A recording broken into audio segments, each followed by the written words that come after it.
Hey there, I'm Brad Hubbard, home building consultant, and this is Welcome to Home Building. Now you just might be wondering just who am I and what qualifies me to talk about or even teach home building at all. Well, I've been in this incredible home building industry since 1993 and have managed a couple home building companies through good times and some bad ones too. And in that time I've also overseen construction of about 1,000 new homes. But even though I've had that many homes under my belt, I've never had to deal with building homes in the way that I'm going to be talking about today, and that's in a natural disaster. Now, I'm talking about one of those huge natural disasters, the kind that wipe complete communities seemingly off the face of the earth.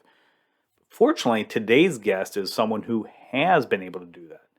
So today I'm joined by Amy Christopherson Bolten of Christopherson Builders in California. She talks about how her home building company, or her family's home building company, has really faced this very real natural disaster. They actually went and rebuilt homes for homeowners who lost their homes in what's known as the Tubbs Fire. Now, the Tubbs Fire is one of the most destructive wildfires California has ever seen. It's wiped out more than 6,800 structures in just Sonoma County alone. Now, to get an idea of this, I want to pull up a couple pictures here. These were pictures that were run in one of the local newspapers, the Press Democrat, back in 2017. Just look at these. I mean, you get a sense of how entire communities were leveled by this massive fire. I mean, just looking at these as well, I'm just so dumbfounded. I don't even know where to start. I mean, where as a home builder do you pick up the pieces? I mean, what kind of things do you deal with? Well, fortunately today I get some answers. I hope you enjoy it, and if you do, I'd love to have you subscribe to my channel here and leave some thoughts in the comments below. But let's jump over to the interview, and as the name of this channel suggests, let me just be one of the first to say, welcome to home building. Again, I want to welcome you for coming on to this recording too. Amy, if you don't mind just giving a little bit of an introduction of who you are, kind of where you came from, company you're with, how it got started, and 20 other things that you can always do an introduction. Sure. It's a bit of a long story, so you might end up editing some of it out. So That's okay. My parents actually started Christopherson Homes back in like 1978. And so I was 7. And anyway, they started out just, my dad got his contractor's license, building a house. We'd move into it, build it, sell it, build another house, move into it, sell. Then we could build 2 houses, move into one, sell them. So that's just, classic how we got started. Built up into a very large company. By the early 2000s, they had an office not only Sonoma County, but they also had an office in Roseville, Sacramento. They were building about 350 houses a year, just doing really, really well. But, like so many other people didn't see the party coming to an end. How about it? So they got stuck with about 2,000 lots. Oh, wow. When the recession hit, when overnight they were worth nothing. So really hit them hard, shrunk way down, just kind of scrapped around for a number of years. I ended up in biotech. Personally, my background is a scientist with a business layer on top of that. And so I was working in the Bay Area, was working up here in government, and then also in medical devices. So this was kind of all happening in the background, but grew up in the kitchen table, right? Where my brother, father, and mother all were always, that's all I did was talk about the home building company because they all worked in it. Right. So we were all in, I was helping them. I got my real estate license. They were flipping houses, doing a couple small communities. And then, one night in October 2017, the world changed. A fire ripped through here, and it just, anyone who lived through that will never be the same. I can't imagine. Burned 7,000 houses in our community. And we had built one of the communities that got burned most. There's Fountain Grove and Coffee Park. Coffee Park got a lot of play because it was kind of flats, traditional grid houses. That really wasn't what we had focused on when we were building a lot of houses. Where we built mostly was in this community called Fountain Grove. It's ridge tops. There was a couple of thousand houses up there. We had built about a third of them in the early 90s and 2000s. So after the fires, when, every carpetbagger, every, plumber or remodeler who decided he wanted to make a quick buck, moved to Santa Rosa and descended on it. People were also freaking out that they wouldn't be able to find a contractor to build their house. So it was just, I mean, the Wild West, a mad scramble. It was crazy, the number of people that descended on the area and the panic also, on top of the trauma everybody had been through. So they had a lot of people calling saying, you know, we trust you, we know you, please come build our home, you know you'll do right. So we started a brand new company. We all kind of sat down, my parents and I, my brother was doing his own thing by then, and decided to restart something and come back and help these people. So jumped in, formed Christopherson Builders, and been doing it ever since. And at this point, you know, a lot of the rebuilds have happened in Sonoma County. And so we are now also building in Napa and Solano County, because those areas in subsequent years also got hit pretty hard by fires, and diversifying at this point. But one kind of takeaway is that rebuilding after wildfires, it's a good feeling to do. You're really helping people who need it, but it is very, very difficult, much harder than production home building. Yeah, and that comes out. Now, first of all, I wanted to make sure, so the 2017 fire that kind of went through, is there a, like, you know, how media likes to name it a certain fire, is there a certain name for that one, like, you know, Hurricane Katrina, those type of things? Yeah. More of the recent ones? Or? There's actually two. So there's the Tubbs fire, which is the one that came through Sonoma County. And then there's the Atlas fire that was happening at the same time over in Napa. And that one wiped out a community called Silverado, really, really high-end homes on this like world famous golf course. But it took down hundreds of houses over there. But the one that really got the play was the Tubbs fire. Oh, wow. No, and I want to look that up a little bit just to make sure that's the reason why I asked. So, and this is fascinating me, and this is why I was so excited when you agreed to do this, because again, like you said, like production building or even just a regular custom building, as you go out, you have a piece of ground, you strip the topsoil and you kind of start digging there too. So it's always fascinated me, whether it's fires or a flood or anything like that, these big natural disasters, like how that process even looks for a home builder. And that's the whole reason why I wanted to do this. So, and you kind of talked a little bit about this, but you know, fortunately not going through kind of a major wildfire or anything like that here. Kind of what is it like kind of from the homeowner's point of view? I mean, it doesn't sound like you lost any of your homes, fortunately, to that point, but you certainly have worked with these folks. Kind of, can you paint that vivid picture type of deal of kind of what the landscape was like what they come back to, those types of things? I don't know if it's fair for you to say, because not being a homeowner, but obviously you've worked. No, I mean, we were living in it, you know.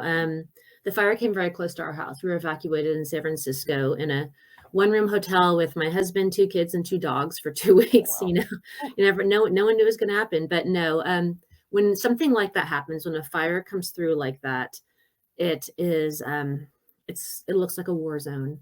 In fact, there's a fire that happened a little over a year ago in the southwest of Tahoe, called the Caldor Fire, and that took out a town of 660 called Grizzly Flats. So we're actually over there now, you know, starting to get some work over there. But it just looks like a war zone. It's a moonscape. It takes out everything. Where there is, you know, there's foundations, there's cars that are melted, there's the light posts are melted. I mean, it's insane. Wow. But from the homeowner's perspective, they're traumatized, especially then. That one just took everybody by surprise. It was the big one that hit. I mean, literally, I can't tell you how many stories I've heard from people, even good friends, who barely made it out alive. Like, truly, there was no warning. Now they've learned, right? People handle fires a lot different. Like, you know, days ahead of time, they get people out quickly, but there was no warning. So they're very, very traumatized. They've lost everything. They didn't bring anything. They're coming to you. They don't really know what they want. And they're looking for someone to just take care of them and not take advantage of them. Yeah, no, that sounds interesting, because obviously, again, and I was going to ask you kind of, I guess, as you get involved with that, I mean, you kind of treating it almost like you would do some counseling on. Oh, absolutely. I mean, what's that process look like? I mean, someone come in, are they just trying to reduplicate what they have? Are they looking at like, hey, it's time for a refresh? Kind of how do you handle something like that whenever they're coming through that? And I know it's different for everyone, I'm sure, but I'm just Yeah. kind of curious. So in the early times, right, people who was pretty fresh, right? Like let's say within the first year of any particular fire, because unfortunately we now have many fires under our belt. Yeah, there's, we always have a stock of tissues in our conference room where we meet with people. There's a lot of crying. People don't know what they want. It's not like what you would call a quick, easy close. That's for sure. Sure. People, they think they want their exact same home, and they talk a lot about, what exactly they had and like where their blue pot was. And, they have to kind of talk through with you, like all the various things about what made their home special for them. And often that's what they want. But then as they start to go through the process, and I think they start to process everything more, they often change. So what we found is that people in the very early ones, they tend to want to rebuild their exact same home, but after it's been a couple years, they have a different perspective. They think more about what they would want, if they could do it all over again, and they usually build something quite different. Oftentimes they're building a lot larger. One thing that's a really big factor though with these fire rebuilds is insurance. I mean, man, you end up becoming an insurance expert. It's kind of crazy. And insurance dictates a lot of what people can and can't build. A couple of years ago, the insurers, they're somewhat reasonable, about what they would, because a lot of people were underinsured, no fault of theirs. They relied on their insurance adjuster and insurance agent to make sure that they were covered enough to rebuild a home.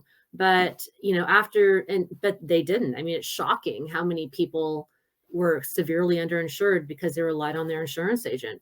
And then after the fires, these people come in from Arkansas or Tennessee or wherever, and they have no idea what it costs to build a house in California. I mean, it's off the charts. They come up with this thing called Xactimate. It's like the insurances across the United States all use the same software, and it does not reflect at all reality. And so, you get used to kind of putting together your budgets, the homeowner fighting with the insurance. You often have to end up talking to the insurance adjuster multiple times. And it's sad because they're traumatized and they're having to justify everything to their insurance company, and their insurance company is fighting them. And I get why the insurance companies are fighting so much now, is because after all these fires and all these disasters, they have had massive losses. Yeah, massive payouts too. Yeah, I was wondering on that too, because on how many you have found, if they found out they were, and you said already, found out they're underinsured, those types of things too. And I imagine some or a lot of them still have mortgages that are existing. So, were existing from the house beforehand. So, again, not being in that position, fortunately, how does that end up working? I mean, do the lenders kind of work with them? Does insurance pay off the existing sometimes? I know there's probably never a clear-cut answer, but I was just trying to figure that part out. Yeah, they all work differently, but typically if there's a mortgage, the insurance company will pay off the mortgage. Okay. Yeah. All right. So at least they get that part taken care of. Now, is that off of their total benefits? So if they have the benefits and they go, well, we paid off, $500,000 on your mortgage, that's going to take that much more off your, because I guess they just replace that with a mortgage in the future, I guess. How that works. Yeah, I'm not an insurance expert or a banking expert, but just what we've seen is that what the insurers will typically say is that either that they'll rebuild your old home, and they handle it differently. Like some will stick straight to, you're insured for this amount, this is all you're going to get. Other ones will say, we'll rebuild your exact home, not necessarily what you want to build, but what you built before. Others, if you're really over, if you had a nice, big insurance policy, like they really handle it differently. It's very case by case. It's even adjuster versus adjuster within the same companies. But yeah, they'll typically pay off the insurance because the insurer, the mortgage is the first lien holder, right? So they'll pay that off, and then, but that, I don't know, I guess they just get another mortgage again. Our CFO would actually know more about that. Yeah. No, I was just kind of curious on that too, and that's why I asked on it too. Now, with those insurance companies, do you need to be pre-approved as kind of a builder of choice, so they're not getting those people, like you said, the carpetbaggers are just coming down and say, "Hey, I got a hammer. I'm a builder at this point." Are there pre-approved lists that you have to get on to do that, or again, is it? No, I think we're licensed. I think that's all that really matters. We've never had to, show any proof. Yeah. I imagine I don't know how they would do it. 800 homes coming down at once to kind of go through that process probably don't need the extra steps to jump in then too. So. Well, you can easily just go to the California State License Board website. Okay. It's very easy to see if someone's licensed. Yeah. All right. Well, that's kind of cool. So what is that? So again, you're coming into a site and you meet with the customers and you start designing. You guys do mostly custom homes, is that right? You don't have kind of like a book of standard plans, or do you? Maybe I'm incorrect. Yeah, we have actually a huge library of plans. But yeah, the vast majority of people end up customizing them. They'll often start with one that kind of gives them a starting place, but then they end up customizing them. Yeah, some people come with a full set of their own plans, though. Gotcha. Okay. And then you went into, you had said landscape's different. Sometimes you have foundations in there. Do you have to put in X amount of dollars for getting rid of old foundations? I mean, is that just something that goes in their excavation allowances, or how's that typically handled? Yeah, so typically FEMA, the Federal Emergency Management Agency, comes in and they bring in contractors to basically excavate, because you can't just build on top of it. There's when a house burns, there's a lot of toxic substances that end up in the ground. So they come in, they excavate not only the foundation for the most part, unless someone says they want the foundation, but they excavate the ground. And then they have people come in and test the soil. We've had some places up in Napa where these poor people have gone through 6 rounds of it because they keep finding mercury for some reason. And there might have been some old mercury mine there or something. I don't know.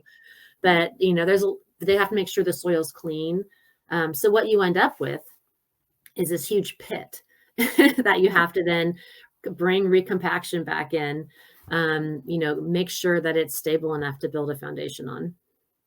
Now, is that a FEMA cost, or does that go to the homeowner to pay for that? It's a FEMA cost, unless people opt not to participate. So a lot of insurance policies do have, allowances for that in there, but it's much easier for people just to sign up with FEMA because they just kind of handle it all. Oh, nice. And most people do. Good. Yeah, it seemed like it makes sense on that too. Now, when it comes to permits, and I know California permits, from what I hear, are kind of pretty tricky to get, expensive to get those types of things.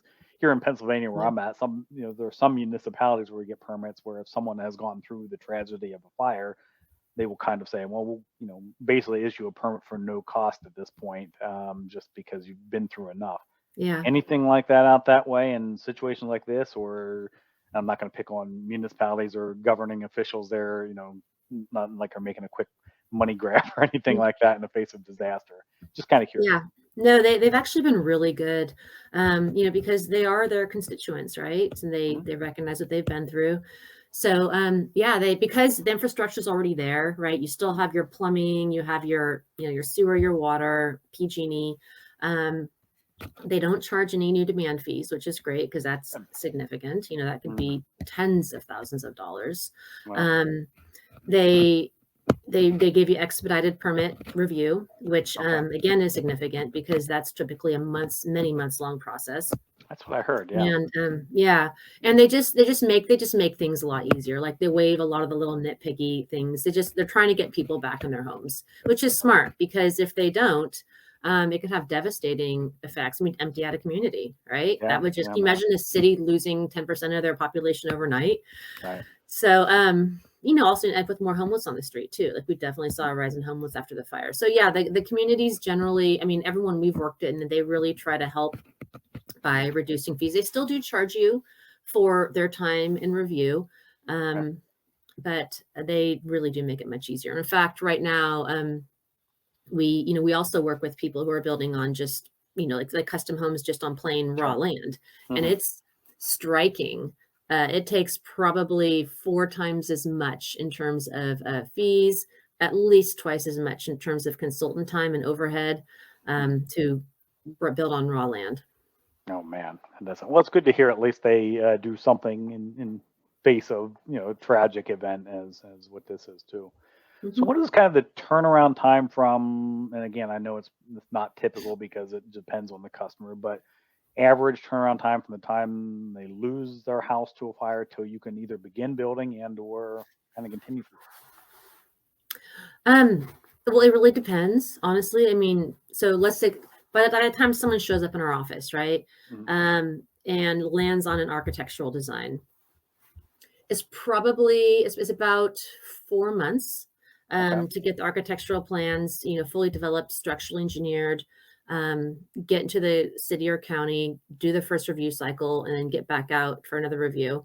Probably about 4 months to get the permit. And then once we actually start building a house, it's typically about 8 months. I mean, we have some houses that are going up really fast, like 5 months, little 1,400 square foot ones. We also have houses, that are 5,000 and 6,000 feet. Oh, wow. So Yeah. now, do your trade partners, do they prioritize any of these? I mean, are they say, hey, man, we really got to work together to get these folks out, or are they just so busy because there's so many houses, it's just like anything else? In the very beginning, there's some of that, but honestly, I think with our trade partners, it's work. Yeah. Okay, right. Yeah. So either way on that too. Okay. And traditionally, where are your customers staying during this whole process? Are they in a one-room hotel sometimes, or are they with relatives, or do they make other temporary rental? And again, I know it depends, I'm sure. Yeah, it does depend. We had this one customer who, it was a husband and wife. I mean, and they had resources, but I guess it was just their availability. Because, rentals were very tight at that time, especially. All of a sudden, a lot of people need rental housing, and a lot of housing is off the market. They were in a one-bedroom apartment with their elderly father. The husband was sleeping on the couch. Other people, they had really nice insurance coverage, and they were in really nice houses, with pools renting. But yeah, they're basically just renting. Once in a while, people will have gone and bought a house somewhere else, maybe because they couldn't find a rental. Because again, the dynamics when all of a sudden a lot of people need it, and there's a lot less housing on the market. Sure. Okay. So I People end think up what in I've different cities a lot too. Oh, I see. I think what I've learned now is I'm going to check my insurance policy after I get off Oh this. yeah, no, believe me, Yeah, I did too. I yeah, have my insurance policy. yeah. I think we had a rebuild estimate. So I'm in California. I've got, Mhm. 2,600 square foot house. I had a rebuild estimate at one point, I think like $650,000. I went and increased it to $1 million a couple of years ago after going through all this and seeing all the underinsured Yeah. and millions not even enough to rebuild it at this point. Wow. No, it Yeah. sounds like certainly Not being through the fancy. experience. Yeah. Yeah. Good to have that covered so you don't have to worry about those Yeah. things and move along too. And I can only imagine, as you get to the end of the bill with the folks who've gone through, like it's got to be rewarding for your team, your family, everybody that kind of works on that. And what's that look like? Is it pretty emotional for everybody involved, or are you kind of numb to it because you've done it enough? Or I would think, man, I mean, I'd probably tear up. So in the early days, yes, it was very emotional for the team. I mentioned at the very beginning that this is turned out to be a very difficult business. And so when the rebuilds first started happening in Sonoma County, there was, like I said, a lot of cowboys, but there was also a lot of legitimate home builders, people who were production builders, whatever, and decided that they wanted to kind of get into this because, there's a need and there's an opportunity to make an income. Right now, there's like 2. Oh, And wow. we're one of the ones that are left. If not, it's just us. Because it's very hard. I mean, it's when we're used to being a custom builder, going through that process with individual homeowners and their specific needs, changing their minds and just all the different stuff that goes into it. It's much harder than I think people expected it to be. So there's kind of this trajectory. So in the beginning, there's a lot of euphoria, right? People are all excited. They get to design their house and they kind of get into the design. We have an in-house design studio. They, pick out all their stuff. They start to get their pricing and it gets a little bit, it's very expensive. And, so there gets a little bit of, it's very complicated. There's a lot of moving pieces, as you know, in building a custom home. So, we definitely go through these periods where everyone loves each other and then everyone hates each other. Yeah. Right. But at the end, people are very happy to get their keys. And it's funny because typically people get really nervous as they get towards the end when the finishes start going in and, there's, conflicts kind of happen sometimes and mistakes happen. But when they get their keys and they get in, invariably, they're always very happy. Good. Well, that is fantastic. Amy, I want to thank you so much for taking some time here. It's just, I can't even fathom going through something like that from, an owner side or even from the builder side. And I think it's so exciting what you're doing. And I've learned a lot here too, and wish you all continued success.